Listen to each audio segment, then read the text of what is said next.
Hi, welcome back to Uncle Cannon's Stranger Than Fiction. Have you seen or read the story of Monkey King, the Chinese classic journey to the West? You know, that monkey born out of a rock, ate some magical pills, and became immortal, then wrack havoc in the heaven? If you were to ask a modern Chinese people about these things called Elixir of Immortality or Immortal Pill, they will tell you they are pure fantasies. They will say no Chinese in their right mind will believe that by consuming an immortal pill, one would be able to transform and turn into an immortal. They will tell you many Chinese emperors, scholars, and Chinese alchemists died because of mercury poisoning, or lead poisoning, or other heavy metal poisoning because of consuming such immortal pills. In ancient China, the Chinese people, especially the kings and emperors, had been obsessed with the idea of cracking the curse of human must one day died. The mighty Chinese emperor that is known to defeat all his enemy, claimed the title of first emperor of China, Qin Shi Huang, had been sending search parties out of the East Sea to look for immortals so that he can also learn to be an immortal and rule China forever. Well, he failed. One of such search parties consists of various masons, and 3,000 virgin boys and girls might have landed in Japan and never went back to China. It is believed that some of their descendants still live in southern Japan. And the emperor? He died at the age of 49 in 210 BC. Guess he didn't find any of those immortals? Around 100 years after Qin Shi Huang died, during the height of the mighty Han dynasty, there was this emperor, Emperor Han Wudi, who believed in the advice of his royal alchemist, constructed a huge metal plate in his palace to gather morning dew. It is believed that the morning dew is the essence of heaven and earth. To be an immortal, the morning dew is to be mixed with jade powder and down it in one go. We can only imagine how much of this jade cocktails has the emperor consumes throughout the later stage of his life. Well, of all of the jade powders he consumed, he died a sorry old man. You might begin to wonder Chinese emperors with all the power and resources at their disposal failed to find the pill and become an immortal. Does this thing even exist? If it really does exist, what is the odds that you can find it? 250 years after the Emperor Han Wudi in the second half of Han Dynasty, or the during Eastern Han around year 34 CE, comes the founder of the organized religion of the Taoism, Zhang Daoling or Master Zhang Tianshi. This is not to be confused with the founder of Taoist philosophy, author of Tao Te Ching, Lao Tzu, who lives around 500 years before Master Zhang. Master Zhang is known for the white magic using Chinese talisman.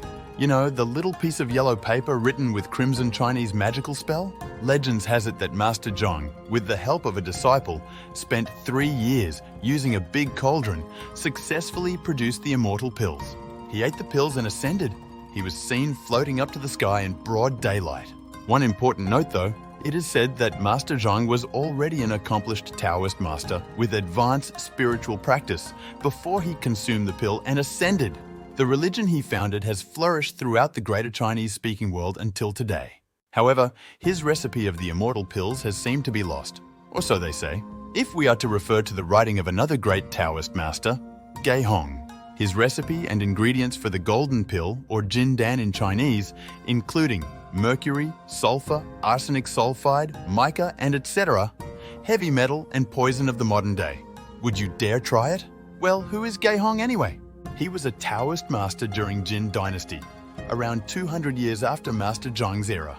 He was also a court official, general, TCM doctor, alchemist, wizard, and philosopher. One of his Chinese medicine handbook, written 1700 years ago, inspires the extraction of artemisinin for treating malaria and winning Nobel Prize for TUU in 2015. That being said, does it mean that his recipe for the golden pill works and we are all set and will be on our way to immortality?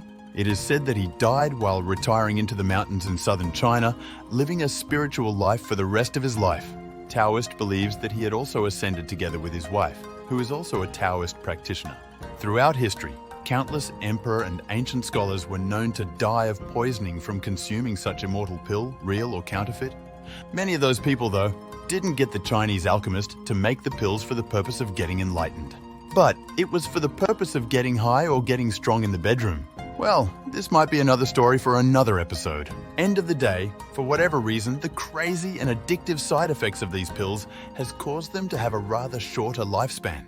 Nevertheless, these tragedies didn't stop the ancient and modern seekers, all for the ultimate goal of reaching immortality. In the modern days, young Chinese studying Chinese history have been told of this textbook, ancient stupidity. Modern science has taught us that heavy metals such as mercury and sulfur are poisons to human body. However, there are also modern mystics like Sadhguru, known to consume mercury for its alleged medicinal and spiritual properties.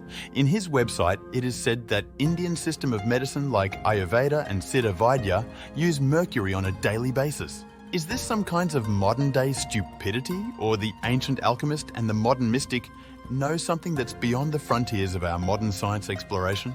To this day, there are Taoist practitioners in China are farming various herbs for the purpose of boosting their spiritual practice. In the Zhongnanshan Mountains, Chinese spiritual YouTuber were posting YouTube videos demonstrating their effort in farming and processing Solomon seal and others herbs, which are important Chinese herbs for Taoist spiritual practice. It seems the modern Taoist practice of consuming some kind of pills to boost spiritual practice is still very much alive today. Taoist master Mantak Chia will tell you, consuming a Pigu pill made of herbs while fasting and meditating in a dark room for days would lead you to a spiritual advancement and maybe enlightenment, mimicking the ancient Taoist mystics of cooking pills and meditating in some remote caves in the mountain. The truth is, there is no shortcut to immortality. The Taoists believe that one will still need to work on themselves. There are still lots of hard work to be done in slaying our inner demons and harnessing the subtle energy, qi, in our body to be on our way to enlightenment. The pills? If you're lucky enough to find one, like Mantak Chia's Pigu pills, done in the right set and setting, is supposed to serve as a booster to the spiritual practice. Then you might ask, what about immortality? Well, a Taoist will tell you. There is a long list recognized immortals throughout the history. They were all humans like you and me before ascended to be immortals. If you are a real truth seeker, well, that's for you to find out. The truth might still be out there. There are web link and YouTube video link has been added in the video description for those who are curious. Some of the material art, though only available in Chinese. Well, that's all for this episode, folks. See you again in the next episode of Uncle Cannon's Stranger Than Fiction.